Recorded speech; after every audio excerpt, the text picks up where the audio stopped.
or your amplifier. So the next thing you want to do is use your auxiliary cable, and you want to plug that into where it says the output, left mono if you have only one cable, or both left mono and the right. We do suggest that you do use stereo cables because a lot of the sounds and the styles have been panned left and right to give you a full stereo effect. The next thing we suggest that you do get is the FS13 or the FS6 pedal. This pedal allows you to actually control the MIDI-J internal functions, and that frees your hand up so you can actually perform and spend less time pushing buttons. The FS13 pedal can be plugged into the MIDI-J on the side right here. So I'm about to show you guys in a second. Now, what you do, you get the pedal, and over here to the left, you actually have the foot switch of the MIDI-J. And you take your pedal, and that plugs right into the connector right there. And then, of course, you want to secure it with the left and right screws. Okay. Now that you've had the MIDI-J connected, all you do is hit the power switch, and you're ready to go.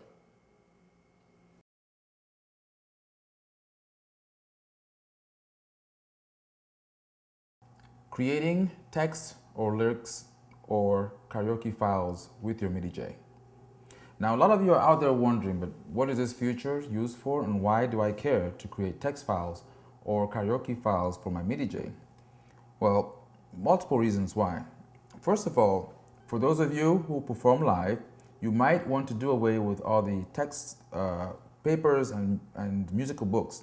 The lyrics allows you to display the words of songs onto the MIDI-J screen, or you can display them onto an external monitor. Now, how do you create these files? Well, what you do is you go into your computer, if you're using Macintosh or a PC, and you can open up any text editor. In this case, I have Microsoft Word. And you simply go into the Word document, and you can begin typing the lyrics to the songs. So, for example, here, I want to start with the chorus first. I'm going to type my chorus. Now that you've finished typing up your text file, you go up to the top on the menu in File, you click on File, Save As, and there's two things to do here. First of all, this is a text file, remember, so you want to save it as a text file. So right here where it says Save As Type, you're going to click on the bottom drop-down menu and change that into a text document. You're going to scroll down to where we see text right there, plain text. So it's going to be saved as a text file. The second thing you want to do, and this is very important, and I will explain to you later on why, the name you want to give this file should be the same name as the name of the song file that is going to be linked to the text file. What does that mean? In my case here, for an example, the song is called enjoy.wav. It's a WAV file, and the name is enjoy. So the text file has to be named enjoy.txt. And then I'm going to come over here and click on save. Now it's asking for my encoding. That's still okay. That's fine. Go ahead and save that. Now, you can later on, as I will do here in a second, copy this or move this into a floppy disk. Or if you're using a USB cable, you can plug the MIDI-J directly into your PC and simply drag this file into the same folder as the song that you're trying to link the file to. So in this case, I've copied mine to my floppy.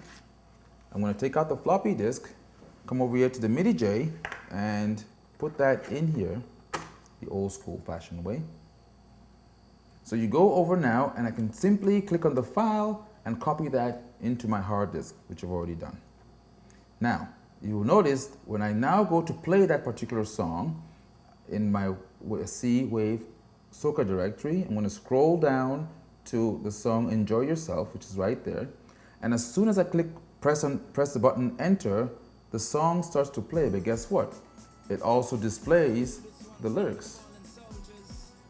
Now, as the song is playing, what you can also do is you can manually use these buttons over here to page through the different pages of the text. And when you're done with the song, you simply press the save button. And what that does is it's going to save exactly at what point in time during the song you change the page for you. The next time you play this particular song, the MIDI-J will automatically change the pages for you, as you can see here in my example. And that's how you create text files manually using your word processor or your word editor for the MIDI-J. This is also true for MIDI files, and it's also true for MP3 files.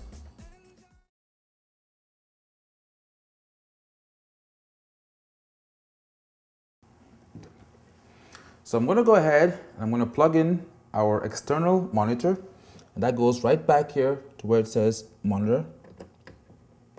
I'm going to secure it with the left and right tabs. This now provides a signal to our external screen. Now you'll notice on the MIDI-J you have a menu control, because we have to go ahead and I would say calibrate the MIDI-J with the external monitor. Because of the different systems we have in the US and in Europe, you can see right now we just plugged in the MIDI-J, but it didn't come on the screen. So what you have to do is you press the menu button and you're going to scroll down to where it says monitor, okay, and press enter. And you can see right there the monitor frequency is at 50 Hertz, which is actually European. For the US market, we use 60 Hertz. So we turn the dial to 60, and that should do it. And you can see now a confirmation on the MIDI-J, which says MIDI-J Live Audio MIDI Player by Ketron.